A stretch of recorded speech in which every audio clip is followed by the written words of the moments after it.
Join us now as we look back at the way we were. Retro America. Subscribe before the video starts! Listen, do you hear that? That sharp, metallic thwack snap? The sound of card table legs locking into place? A sound so particular, so precise, that it could only mean one thing. Thanksgiving was here. You knew it before you even opened your eyes on that Thursday morning. The house smelled different. The air itself was heavier, warmer, thicker with something that had been working since long before the sun came up. Sage, butter, the deep, slow perfume of a turkey that had been in the oven since before most of the world was awake. And underneath it all, something sweet, a pie, perhaps two, cooling on a rack near the window. You lay there just a moment longer than usual, not wanting to break the spell. The house wasn't fully awake yet, and in that silence, you understood, even as a child, that something important was happening. By mid-morning, the cars had begun to arrive, one by one, and then all at once. Doors slamming, voices spilling out into the cold November air. The cousins. Always, always the cousins. And Grandma's house, whether it was a brick two-story on Elm Street or a small ranch house at the edge of town, became the center of the known universe for exactly one afternoon a year. The kitchen was command central.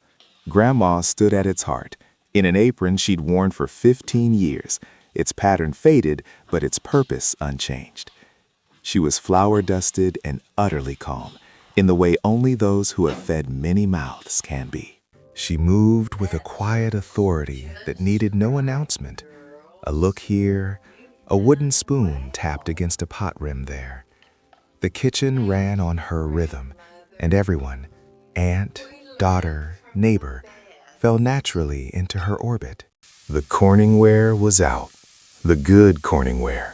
The blue cornflour casserole dishes that lived in the cabinet above the refrigerator and emerged only on occasions that merited the effort of reaching for them. There was a casserole for green beans, cream of mushroom soup, French fried onions on top, and one for sweet potatoes crowned with marshmallows that had turned to perfect toasted gold. Both in their proper CorningWare, both with their heavy glass lids. And somewhere in the refrigerator, the cranberry sauce. Not made, mind you, opened. The jellied kind that slid from the can in one perfect ribbed cylinder and sat there on a plate, still wearing the shape of its container, proud and unmoved. You loved it, even then, in the way that children love things that are quietly absurd. It tasted of Thanksgiving. That was enough. That was everything. From the living room drifted the sound of the Macy's Thanksgiving Day Parade. Distant, muffled, a marching band playing something brassy and bright through a television set that received 2 channels on a clear day, and sometimes 3. The rabbit ears on top of that TV were a work of domestic engineering, adjusted with aluminum foil, tilted at angles that nobody could fully explain, yet somehow delivered the Rockettes in a snowstorm of static.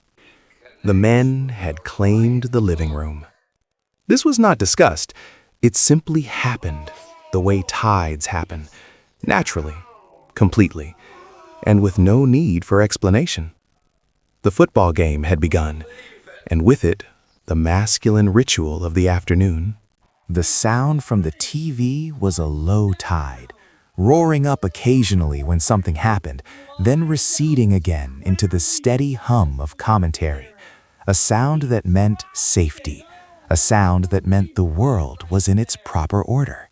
But the real life of the house, the warmth, the noise, the purpose, was in the kitchen, or in the narrow hallway between, or in the back bedroom where the coats had been piled 3 layers deep across the bed. You knew every corner of that house by touch, almost.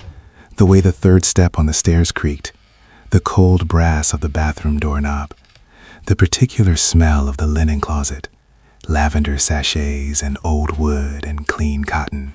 And then the moment came. The moment that was choreographed the same way every single year in every house and every family across the country. Someone produced the card table from the hall closet. It was a particular shade of green, that institutional, mid-century green that appeared on card tables and hospital waiting room chairs and folding chairs in church basements. It belonged to a world that was more communal and less curated than ours became. That thwack snap of the legs locking into place. Do you remember it? That sound of metal against metal, the table suddenly standing at attention, ready for its purpose, ready for you. The kids' table. Named informally, understood universally. Set in the corner of the dining room or pushed against the wall of the living room, where the traffic of adults flowed around it like a river around an island. The seating at the kids' table was a study in improvisation. There might be one proper folding chair, and then a piano bench, and then a footstool raised to dining height by a stack of encyclopedia volumes, and then a chair borrowed from someone's bedroom. You didn't mind the wobble. The table had a particular sway to it, a gentle rocking motion when everyone leaned forward at once. That became its own kind of intimacy. Your table moved. The big table did not. The tablecloth was never quite right. Too large, draped in folds over the edge, or too small, revealing the green felt at the corners. Or perhaps a paper tablecloth, in orange and brown, with turkeys printed at the edges. Festive and sincere. The silverware at the kids' table was the overflow silverware, the pieces that didn't quite match the good set, the extra forks from a different decade, the spoons with slightly different handles, mismatched but earnest, functional and ours. But the relish tray arrived at both tables. This was non-negotiable. A long, divided dish, usually glass, sometimes ceramic, holding celery sticks, green and black olives, and sweet pickles in their quadrants, like a map of small pleasures. Do you remember the celery, stuffed with cream cheese, sometimes with a smear of pimento cheese, cut into 3-inch lengths and arranged with an attention to detail that Grandma applied to everything? Small acts of care, made enormous by love. And the black olives, pitted, nestled in their compartment, and inevitably, within 3 minutes of the relish tray reaching the kids' table, worn as rings on the tips of every small finger in the room. Grandma saw this every year. Every year she said nothing. Perhaps the corners of her mouth moved, just slightly, in a direction that was not quite a frown, and that was permission enough. The afternoon moved slowly, the way afternoons used to. There was no urgency. The turkey would be done when it was done. The table would be set when it was set. Clocks seemed to understand that today was not a day for hurrying. From the kitchen, the rhythmic sound of the carving knife being drawn across a sharpening steel, that rasping, metallic whisper that meant the moment was approaching, that the turkey was ready, that the world was about to pause for grace. And what a turkey it was! Basted every 30 minutes since early morning, its skin a burnished, crackling mahogany, steam rising from it in slow, celebratory curls as it was carried to the table like something earned, something venerated. The children pressed to the doorway of the dining room to watch. This was theater. The carving was ceremony. Each slice made in that deliberate, unhurried way that made you understand, even without being told, that some things deserved patience. The good china was only ever used twice a year, perhaps 3 times if there was an Easter that warranted it. It lived in a cabinet with glass doors, behind which it waited, patient and aspirational, for the days that deserved it. White plates with a ring of gold at the rim, or perhaps a pattern of small blue flowers, or the simple elegance of Lenox in its ivory and platinum. Each plate placed on the big table with a care that said, "Today we honor what we have." And then the food came, carried in a procession from the kitchen, aunt after aunt, mother after grandmother, each dish a contribution, each recipe a piece of someone's history set down on a table and shared without condition. The stuffing, whether it came from inside the bird or from a separate casserole dish, was the great debate of every family, never fully resolved, never needing to be. Both versions were right. Both were Thanksgiving. Grace was said by the oldest man at the table, or sometimes by the preacher uncle who always seemed to know when to stop before the gravy got cold. Heads bowed. A moment that held everything, said nothing, and meant the world. You were in the room, but not quite of it yet. You were watching and learning the way children do, absorbing the grammar of family without knowing it was grammar at all, just feeling it, trusting it. Do you remember the year someone finally told you that there was a seat for you at the big table this year? Do you remember how that felt? The complicated pride of it, the small grief, too, that nobody named. Because the big table was formal in ways the card table never was. The conversations were different there. The jokes had longer setups. The silences meant more. You had crossed from one world into another, and the card table looked smaller from across the room. But the pie was the same at both tables.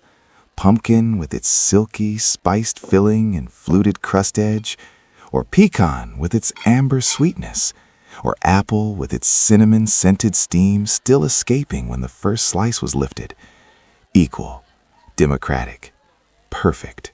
The afternoon wound down slowly, the way good things do. Dishes were cleared, the men returned to their football, the women retreated to chairs with coffee cups and low conversation. The children, full and content, found spots on the floor or the rug. The card table was folded up eventually, the legs snapping back into place with the same metallic voice they'd announced themselves with that morning. It was carried back to the hall closet and leaned again against its wall, patient, waiting for its next occasion. And families like yours, families that could fill 2 tables without straining, were something that the world would slowly, quietly stop producing in the same abundance. Life would widen in geography and narrow in gathering. The distances between people would grow in small, unremarkable increments until one day you'd look around and realize they were vast. But not then, not on that Thursday, not in that house where the oven had been running since dawn and every chair had a body in it, and Grandma's apron still hung on the hook by the back door, smelling of everything that mattered. Then everyone was home, everyone was close, everyone was there. Somewhere tonight, someone is setting a card table in a corner for the children. The legs are snapping open, and the sound they make is exactly the same as it always was. Some things, if you love them enough, you carry with you all the way home.